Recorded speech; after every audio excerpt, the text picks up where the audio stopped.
কাছে আমরা মানুষ হিসেবে দাবি করতে চাই, শুধুমাত্র শরণার্থী হিসেবে আশ্রয় দেওয়া নয়।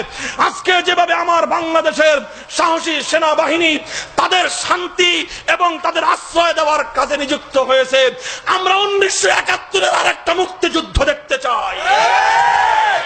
প্রয়োজনে সেই একই 71-এর ঘটনা পুনরাবৃত্তি করে বাংলাদেশের বিডিআর এর সাবেক প্রধান মেজর জেনারেল ফজলুর রহমানের কণ্ঠে কণ্ঠ মিলিয়ে বলতে চাই, 2 লক্ষ রোহিঙ্গা যুবককে ট্রেনিং দিয়ে আমাদের যাওয়া লাগবে না।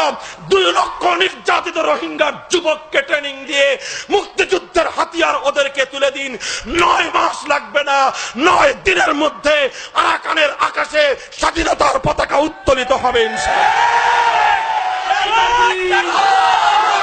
বিশ্ব মুসলিম ঐক্য করো, আরাকান স্বাধীন করো, আরাকান স্বাধীন করো, বিশ্ব মুসলিম ঐক্য করো। সাবিলুনা সাবিলুনা, আল জিহাদ আল জিহাদ, আল জিহাদ আল জিহাদ, সাবিলুনা সাবিলুনা।